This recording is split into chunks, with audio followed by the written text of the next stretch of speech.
Hi, it's Dwyer, gamblersadvisory.com, DwyerVIP.com, on Roku, Dwyer Sports Betting, and Dwyer Boxing. Remember, the opinion you should follow should be your own. Just consider this video to be a second opinion from a complete stranger online. Hope you shared in the bounty on Guillermo Rigondeaux's victory over Nonito Donaire. He went off as roughly a 2-1 underdog in most sports books against a fighter who had just won Fighter of the Year for 2012. Right? That was a nice pickup. That was a good profit. But before I go further, I think I need to make an important statement here. Some of the emails I get kind of imply that gambling's all about winning. We're on a hot streak, but at the same time, right, you're only hearing about my bets in boxing, right? There are other bets. It's called gambling. It's not called winning. You're going to have losing days. You're going to have losing weeks, right? Hopefully you're good enough not to have losing months. Yesterday, I won on the Rigondeaux Donaire fight, or Rigondeaux versus Donaire fight. Great.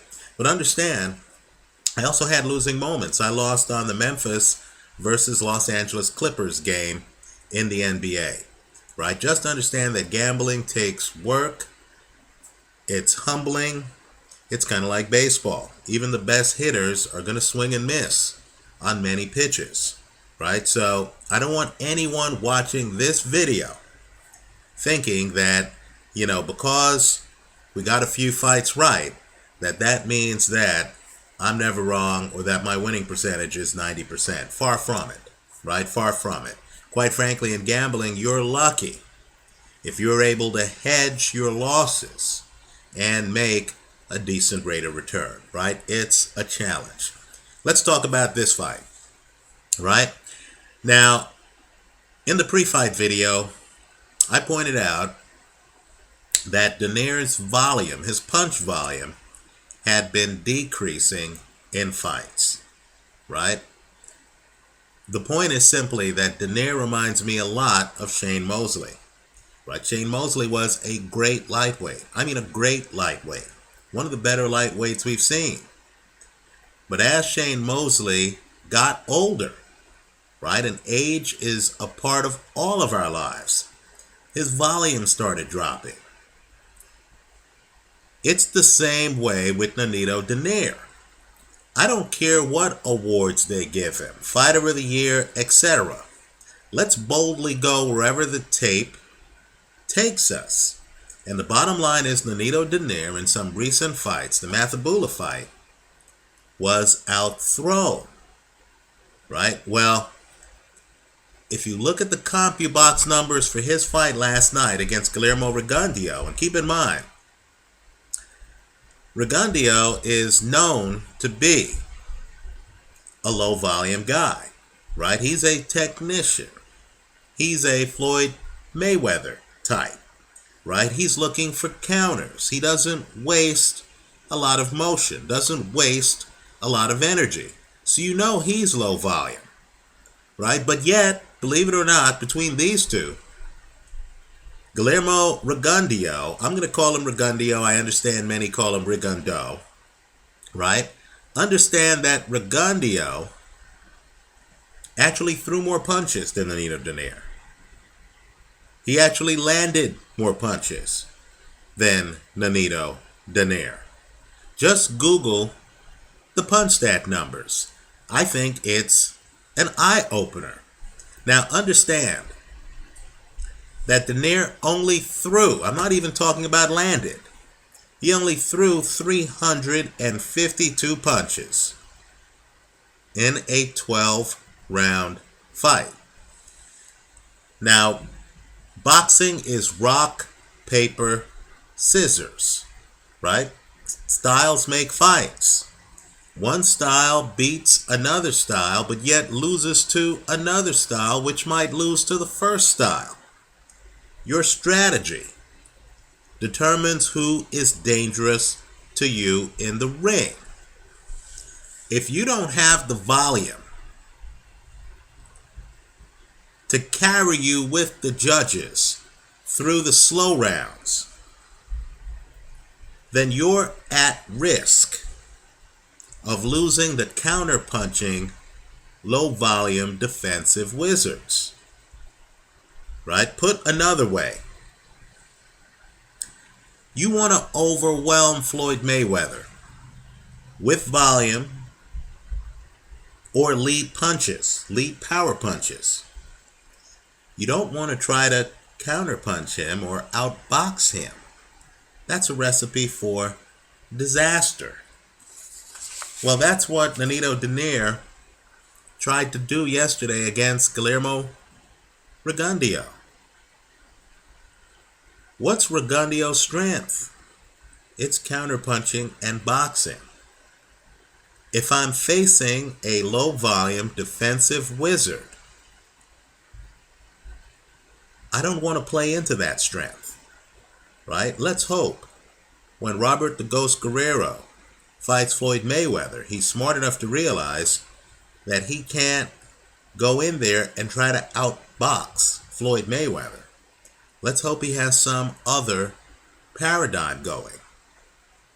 Now let me say this too, and I don't say this lightly. Donaire is the taller fighter between himself and Rigo, right? He's a taller fighter. One way to get volume, one way to win the slow rounds, to out-hustle the other guy, is to do so behind the jab, right? Taller men. Think Larry Holmes. Think Vladimir Klitschko. Think Lennox Lewis, right? These guys had other parts of their game, but yet the fight didn't start against them until you showed them that you could get by their jab, right? If you couldn't get by Larry Holmes's jab, Larry Holmes would jab you to death and win the fight, right? He would have more volume than you. Why would Larry Holmes extend himself and risk getting hit and hurt when you can't even get by his jab? He's landing more punches than you. The jab is a punch that enables you to outland the other guy from distance. Now here, in the Donaire fight, we knew from history that Donaire has a problem landing his jab against southpaws, right? In the pre-fight video, I mentioned the Omar Narvaez fight, right? Donaire has a problem landing the jab against southpaws. So we knew going into this fight that Donaire would have to resort to plan B. Well, the problem is, without a jab that would allow him to be busy, right? And by the way, he only landed something like 13% of his jabs against Rigo, right? Without a jab that would allow him to be busy, and given that he's low volume and not the boxer that Rigo is, he was in trouble in this fight, right? His inability to land the jab left him with the sad task of trying to outbox a craftsman. Recipe for disaster. Let me just talk now about Rigondeaux, right? Wow, am I struggling with his name in this video. Anyway, what makes him great? Why is he a craftsman? Angles. Let me just say, when you look at the punch stat numbers, one thing that'll leap out at you, in fact, when you look at the fight, one thing that leaps out at you is the fact that Rigondeaux is able to land his right jab in the face of Nonito Donaire's left hook. Understand, he's throwing it on the same side. Rigondeaux's right jab lines up opposite to Donaire's left hook, which is the biggest punch in the fight. Right? We saw that when Rigondeaux got grazed by it and went down in the fight. Right? But yet, Rigondeaux is such a master that he has no problem landing his jab. None whatsoever. In fact, he throws 220 jabs, and he actually lands 56 of them, 25%. Now think about it. Most guys would be afraid to throw a punch to Donaire's left side for fear that Donaire is going to counter them with the left hook to take them out. But Rigondeaux, when I talk angles, I'm talking about the fact that when Rigondeaux throws the punch, he's tilted at an angle. In other words, even when his punch is out, it's hard to find his head.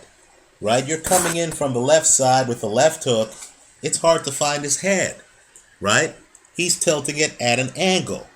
He also has that Pernell Whitaker vertical game. So, he's the shorter man. He leverages that shortness. He actually is able to duck down. Donaire can't throw a left hook at the angle, right? Right parallel to his shoulder that generates the most power. The kind of left hook that he used to take out Fernando Montiel. In fact, he's reaching for Rigondeaux during the fight because Rigondeaux's able to hit him with a jab and is shrewd because he's able to also go low. So Donaire is never at the angle, except for moments in this fight where he can generate leverage on the punch. Let me just tell you too, this surprised me a bit because I thought Rigondeaux was going to come up on him, be right up against him to deprive him of the angle. I thought he was going to smother the left hook. But there are long stretches of this fight where he doesn't even try to do that. He's moving around the ring. He's not trying to fight inside. He's fighting outside. And he's so confident that he's actually outside where Donaire can actually extend his arm. But of course, Rigondeaux has a hand up when he's not throwing the jab, right? Rigondeaux knows how to kind of like have a hand up to dissuade Donaire from throwing the punch. Then when he doesn't have a hand up, he's able to be too low for Donaire to touch it. Let me also say too that Rigondeaux is a master counterpuncher. In other words, he was faster than Donaire. He's the kind of guy who, if you throw on him and miss, he comes back immediately with a counter. And he's accurate. Not a lot of missed punches in this fight. In fact, it might stun some people to know that against Nonito Donaire, Rigondeaux landed more than 40% of his punches. So to sum up, let me just say, the fact that Donaire's volume has decreased now places him at risk against lower volume, better defensive counterpunchers. Right? And Adrian Broner now doesn't have to worry about a Nonito Donaire outworking him. That's major. And these defensive guys know how to block or defense. You don't even have to block a punch to defend it. Donaire's left hook and Donaire's uppercut. If you look closely at Donaire's record, some of the guys he has beaten are offensive fighters, right? No one confused Jorge Arce with great defense before their fight, right? Vic Darchinyan, now he has some defense. Back then, he didn't have a lot of defense, right? Fernando Montiel, just look at his knockout percentage. That's who he is. He's not a great defensive fighter, right? Understand there is a group in boxing. Broner belongs to it. Mayweather belongs to it. These are the guys who, Bernard Hopkins, who don't come in thinking that they're going to throw 1,000 punches in a match. They come in thinking, hey, I'm going to take away his top two weapons. I'm going to make him miss. I'm going to skillfully counterpunch him. Right? The kind of guy who would give Rigo a hard time style-wise, and I know I'm merging all of the weight classes, but we're just talking styles here, is a guy like Ricky Hatton. Right? A guy who comes in and a guy who says, hey, look, I don't care that you can box better than me. This isn't a boxing match. This is a fight. A guy who's going to walk up, Castillo, who gave Floyd all he could handle their first fight. A guy who's going to try to walk you down, throw elbows, get in your face, right? Throw a bunch of punches, try to force your back up against ropes. A guy who is physically going to try to, right, impose himself on a technician, take a technician out of the game, try to show the judges that he's the more active fighter and that he's the more intimidating fighter. Or a fighter like Jeffrey Mathebula, who Donaire beat. Keep in mind, it's rock, paper, scissors. Who's going to come in the ring, who has length, and who's going to, unlike Donaire, use that length by pumping a jab. Who's going to basically say to Rigo, I'm the more active fighter. I'm the one landing more punches. By the way, he landed more punches against Nonito Donaire. Right? I'm the one landing more punches. I'm going to be pumping a jab. I'm not close enough to you to get hit with counters. What are you going to do about it? Right? Those are the kind of fighters who would give Rigondeaux a hard time. Not a guy who's low volume, who's trying to load up on a left hook or right uppercut. Right? The fact that these two guys are close in punch totals. In fact, the fact that Rigondeaux actually outthrows and outlands Nonito Donaire shows you that Donaire fought the wrong fight. He doesn't have the jab against southpaws to throw more volume than them or to keep them honest, right? And he simply didn't have the boxing skill to match Guillermo Rigondeaux, right? We'll let casual sports fans worry about 2012 Fighter of the Year awards and all the accolades and all the hype that comes from regularly being on HBO, right? Let's only concern ourselves with going boldly wherever the film takes us. And as I said in the pre-fight video, Donaire's lack of volume and inability to land that jab really left him with only a puncher's chance in the fight. Let me hear from you. Leave your comments for me here online. Visit us at gamblersadvisory.com. Let me also say this. I know there's a group of you out there who always say, why hedge the play? Just take a Tony Thompson or a Guillermo Rigondeaux and win as much money as possible. All I'm saying to you is gambling is less precise than that. Had Donaire just planted his feet better, he could well have won this fight on the knockout, right? What you want to do is you want to be hedged in such a way where if the better boxer actually does the better boxing, then you can lean back in your seat at the start of the 9th or 10th rounds knowing you're fully covered. Either that boxer wins the fight on decision or the puncher gets lucky with a knockout, but you also have as part of your bet portfolio the puncher by KO, right?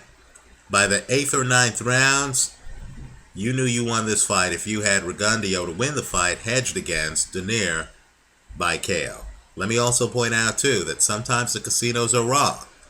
Rigondeaux was 2-1, even with the hedge. You should have doubled your money.